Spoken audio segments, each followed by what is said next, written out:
Hi, I'm Jason Fowler with LeafFreak.com, and today we're taking a look at the EP Carrillo New Wave Connecticut in Divinos. Divinos is simply Spanish for divine. It is a 6-inch by 52 ring gauge stick. It runs about $6.85 for me here at my local brick and mortar. Your mileage may vary, but it's right about there. It should be. It is a Nicaraguan binder. It's a Dominican Republic and Nicaraguan filler, and it's an Ecuadorian Connecticut wrapper. The pack is very firm, well done construction overall. Very nice straight triple cap done there. It's kind of got a paper-like texture, and the color, I don't know if you can see there too, is also kind of paper-like. It's almost like a brown paper bag, like what you used to take your lunch to work or school in. You may still do. But a very paper-like texture and a light brown color to it. It's actually a good-looking cigar. Perfectly hidden seams, maybe quite a few veins, but they're very small. That's about it. Aromas, very mild, some sweetness in there. Now the foot, much more robust, and that might be because of that Nicaraguan tobacco that's blended in there along with the Dominican, but almost get some wet earth. Very earthy though. So we'll get it cut up and see what it smokes like, and I'll be back here in a few. All right, I actually waited a little bit to give you the first take on this because I actually made a mistake when I was using a cedar splint for a change, just try to mix things up, and actually charred this a little more than I wanted to. So I wanted to be fair, not give those flavors that I were getting during that I had charred. Connecticut wrappers are very sensitive to how you light them, I think, in my experience. So I wanted to wait. And now that that's out of the way, there was a lot of spice up front. It's shocking. You know, you expect a Connecticut shade wrapper, at least I do, to be very mild, very sweet, very light. Not the case. Now there is some sweetness that is lingering there, but it's overshadowed by a great spice and great pepper in the background that is, I'm guessing, probably that Nicaraguan filler. One thing I did notice is the wrapper split when I cut it, and I'm getting the impression this is a very thin, very fragile Connecticut wrapper. Not a deal breaker. The binder's still intact, so we should be okay in that regard. Draw has been okay, a little snug for my liking, but nothing that's unacceptable. Finish has been long, great finish, lasts a while, not crisp and clean like a lot of the Connecticut's you're going to get. Body is probably closer to the full range.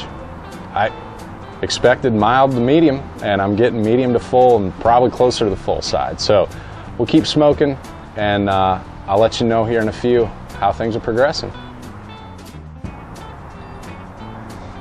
All right, checking back in. It's probably about 25 minutes in. I've waited a little bit longer because of that snafu I had when I was burning it or lighting it. You know, I used that, my fault, not the cigars. I used that cedar spill and got a little too burnt. So very pleasantly surprised by the flavors. Just a richness that you don't normally find when you're expecting a mild Connecticut style wrapper. Maybe that's the new wave part.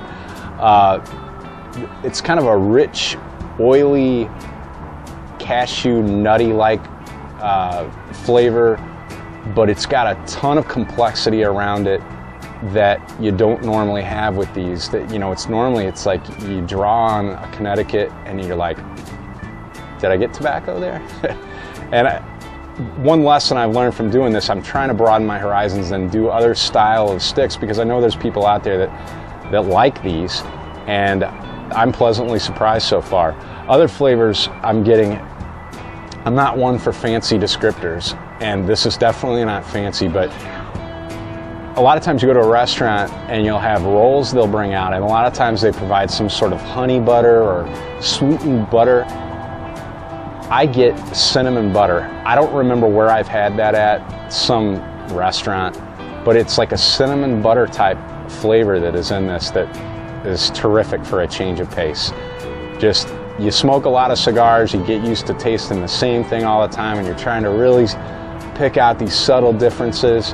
This is a nice change of pace, and I'm really surprised. So we'll keep going. I'll let you know how it goes, and I'll dangle this ash hopefully over the ashtray instead of my lap, and we'll be back in a few. All right. Well into the second third here, I thought I'd give an update. Burn has been real good, staying pretty sharp. It's burning a little fast though, that's the only thing, and the flavors are so good. If it was a horrible cigar, I'd be glad it was burning fast, but I'm kind of hoping that it would slow down a little bit so you can maybe enjoy it a little more. The finish just shortened a little bit. A lot of complex flavors and a lot of good transitions already. It's gotten a little sweeter again. The pepper and spice is picked up in this second third. A lot of toasty flavors and roasted coffees in there too. I hate using these word descriptors, but it's the best way I can put it. I really don't know what else to tell you. But we'll keep going, and it's a good stick overall so far. So other than that fast burn, it's been great. So keep going, and I'll give you an update here in a few. All right, getting into the final third, about at the band mark here. I don't know if you can see this or not, but there is a huge line where that band was color change in the wrapper. I don't know if that might be the wrapper messing with, or the band messing with the wrapper. I really don't know. You can also probably saw that this wrapper is just falling apart. Super thin, super fragile. I would recommend keeping the band on. You know, it hasn't really affected the smoke other than it's just become pretty annoying. I'm doing the best I can here. So flavors have not changed a ton. In fact, it's kind of gotten a little run-of-the-mill on me. Those terrific flavors that were real interesting have kind of left, and it's just now traditional tobacco type flavors. Nothing that's jumping out of me. It's kind of went downhill a little bit, but early on it was fantastic, and we're going to continue on here. Burn has been great, ash has been great, smoke production, I don't know if I've mentioned this prior to now, but it's been terrific. Lots of thick, flavorful smoke. So overall though, definitely a positive. So we'll keep going, and I'll give you my final thoughts here in a few. All right. All right, warming up a little bit. We're getting into the final third, probably an hour and 20 minutes long. It slowed down considerably. It was a fast burner, but I think that might have just been a loose pack area that was early on, maybe at the foot. It's turned into a good length stick, time-wise, given its size. If you'll note here, I'm down to completely binder. The wrapper, that's what's left of it. It's kind of fell apart a little bit, but the only flavor change I've had is from losing the wrapper.